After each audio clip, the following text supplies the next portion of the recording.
안녕하세요.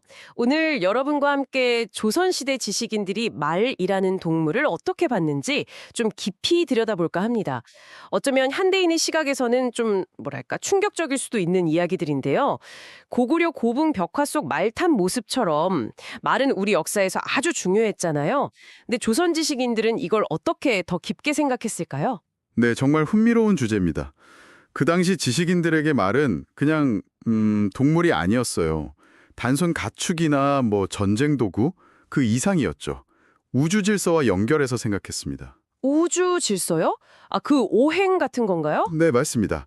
그 오행 있잖아요. 모카토금수. 그중에서 말은 화, 불의 기운을 가졌다고 봤고요. 또 주역의 건괴, 아시죠? 그 하늘의 순수한 양기운, 그걸 상징한다고 여겼습니다. 이야, 오행의 주역까지.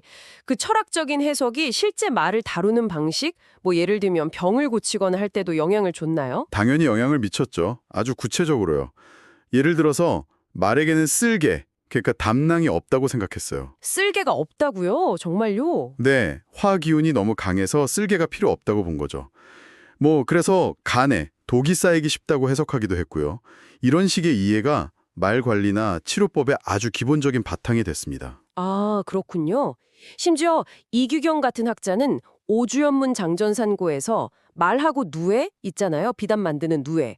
그 기운이 같다고까지 했어요. 말하고 누에가요? 그건 정말 독특한데요. 그렇죠.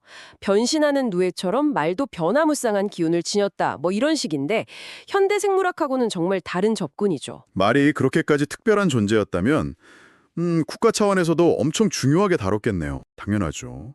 세계사적으로 봐도 기마민족이 역사를 바꾼 경우가 많잖아요.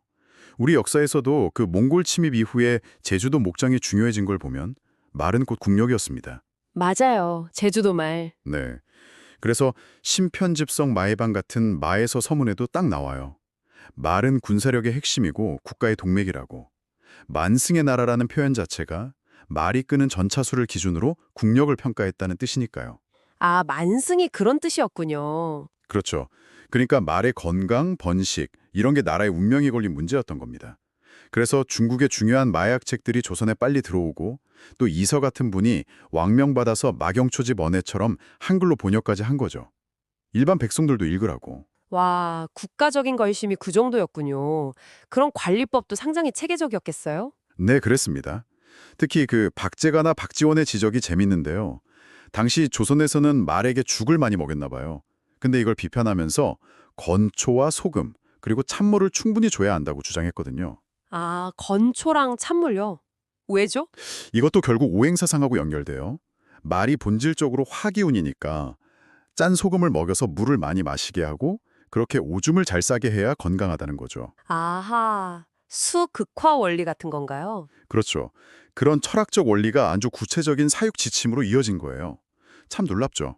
네, 정말 신기하네요. 말을 그렇게 깊이 이해하려고 했으니 사람 관상 보듯이 말을 읽는 방법 같은 것도 있었을 것 같은데요. 예, 있었습니다. 서유구의 임원경제지 전어지편에 보면 상마오장법이라는 게 나와요. 말의 겉모습, 예를 들어 귀나 코, 눈 같은 걸 보고 속의 장기 상태를 짐작하는 거죠. 겉모습으로 속을요? 네. 예를 들면 귀가 작으면 간이 작고 간 작은 말은 사람 마음을 잘 읽는다. 이런 식이에요. 또 말 무릎에 밤눈, 여얀이라는 기관이 있어서 밤에도 길을 본다고 믿기도 했고요. 밤눈이요? 무릎에요. 아, 현대 시각으로는 좀 비과학적으로 들릴 수도 있겠네요. 그렇죠. 하지만 당시에는 그게 경험적인 관찰이랑 해석이 합쳐진 나름의 지식체계였던 셈입니다. 단순히 타고 다니거나 전쟁에 쓰는 걸 넘어서 일상에서의 쓰임새도 정말 다양했군요. 약으로도 썼다니 그건 정말 놀라운데요? 네, 맞습니다. 임원경제지의 의학 부분인 인제지를 보면요. 말의 고기, 뼈, 기름은 물론이고요. 심지어 오줌이나 똥까지 약재로 썼다는 기록이 나옵니다. 오줌이랑 똥까지요? 네, 각 부위별로 어떤 효능이 있고 어떻게 쓰는지 아주 상세하게 적혀 있어요. 말에 정말 모든 것을 활용하려고 했던 거죠. 와, 정말 대단하네요. 이런 방대한 지식들을 다 모으고 정리한 서유구나 이규경 같은 분들의 역할이 정말 컸겠어요. 아, 그럼요. 소유구는 임원경제지 전어지에서 그냥 사역법, 활용법만 다룬 게 아니에요. 말의 경제적 가치, 그러니까 화식이나 여가 활동, 반유로스의 측면까지 폭넓게 다뤘습니다. 특히 당시 지식인들이 실용적인 지식, 즉 소학에 좀 어둡다고 비판하면서 일본 자료까지 참고한 점은 정말 주목할 만하죠. 일본 자료까지요.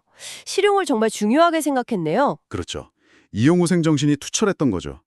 그리고 이규경 역시 오주연문장전산고에서 말과 관련된 온갖 이야기들, 지식들을 그 특유의 변증법적 방식으로 탐구하면서 지식의 폭을 넓혔습니다.